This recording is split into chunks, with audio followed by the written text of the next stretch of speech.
Taurie Cain was born and raised in a suburb outside Glasgow with her older brother Ewan. Unusual for Scotland, the kids were homeschooled, but by all appearances seemed perfectly average. In truth, they were quite the opposite. Their parents were part of a secret society, and Taurie and Ewan were raised to be acolytes of the same clandestine cult, the Disciples of the Black Talon. This mysterious cabal has existed for centuries and worships an ancient deity that exists in another dimension. They call the deity the Black Talon and believe it is somehow helping humanity transcend mortal existence. Vincent Cain was a professor of archaeology. Rachel Cain taught anthropology. Family vacations took them all over the world. But instead of theme parks, they visited the historical sites of ancient civilizations, like the site of the world's oldest megaliths at Göbekli Tepe in Turkey, where ancient cultists boiled the flesh off decapitated heads and carved mysterious symbols into the skulls. Locations like this had areas that overlapped with the Black Talon's realm, and they called those overlaps the Bleed, and believe secret knowledge and technology is hidden by ascended disciples from advanced worlds to be discovered.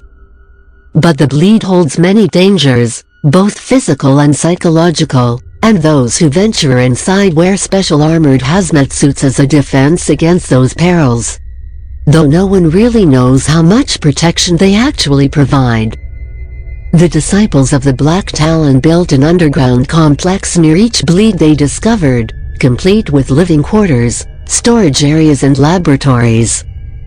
When Vincent Cain entered the Bleed at Göbekli Tepe, Taurie and Ewan were mere fledglings. And when he didn't return, his wife went after him and disappeared as well. Desperate to find their parents, Taurie and Ewan snuck into a chamber, but soon realized there were no hazmat suits left. There was only one of the original suits, like an old diving suit with a connecting air tube, which didn't fit her. But she refused to abandon her parents and decided to enter the Bleed without a suit. Ewan was too afraid to follow. Taurie found madness in the Bleed, and savagery, and horror, blood-curdling shrieks and ferocious growls, and something slithering in and out of the shadows. She could feel the eyes of predators as they hunted her in this strange, timeless place where two realities folded into one. Struggling to keep her fear under control, she came across pieces of a bloody hazmat suit. She found no body, just hunks of hair, chunks of flesh and steaming viscera. 100 feet away, she located her father. His suit intact, but unconscious. She struggled to drag him away even as predators stalked her from the shadows. As they circled closer, her brother, Juan, suddenly appeared in the old, oversized hazmat suit.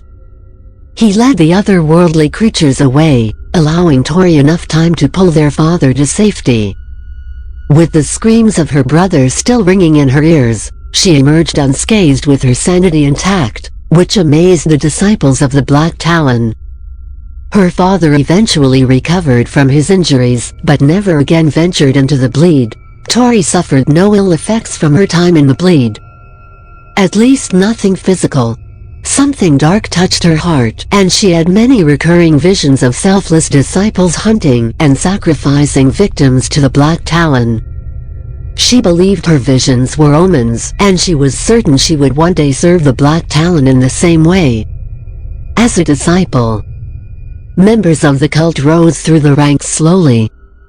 Secrets were doled out little by little as acolytes graduated from one tier to the next. But Taurie rose faster than most and was sent on missions all over the world. She located and retrieved many arcane antiquities and strange oddities, and with each new find, she unearthed more knowledge about the Black Talon.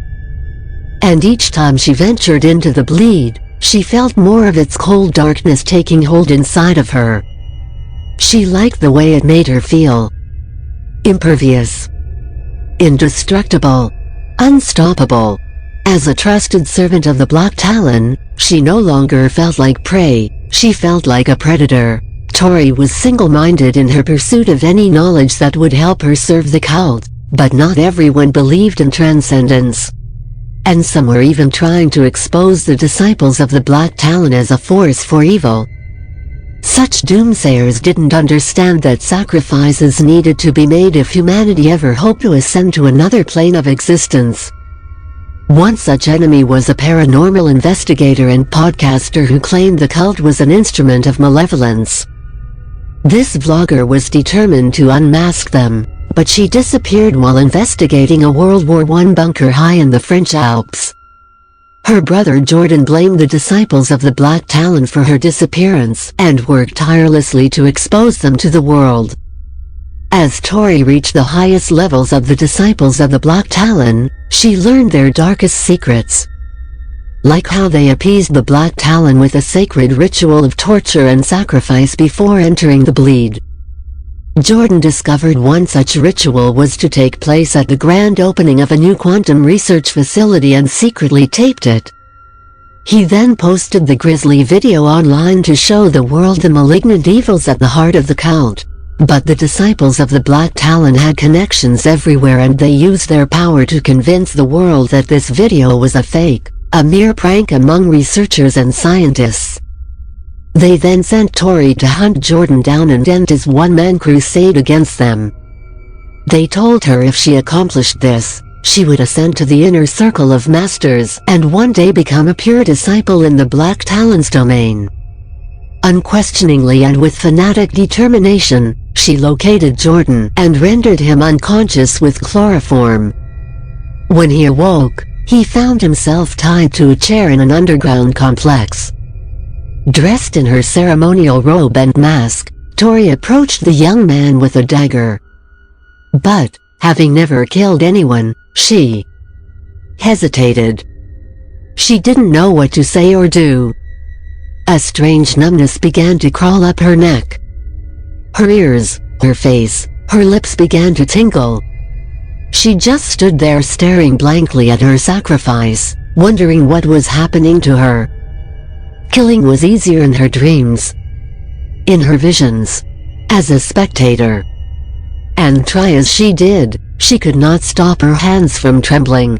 And just when the masters were about to intervene, she took a deep, calming breath and remembered this sacrifice would usher her into the Black Talon's domain where she would take her rightful place among the other disciples. And so, with renewed conviction, Taurie lifted the ceremonial dagger with both hands, and just before she could plunge the glistening blade into the non-believer's chest, a cold, black fog surrounded them. Everything went black. Time seemed to stand still. She heard muffled sounds and felt pressure in her ears as though she were in the bleed. When at last the fog cleared, her sacrifice was gone, and she found herself in a place of perpetual night. The Black Talon's domain. Not as a disciple, but as a sacrifice.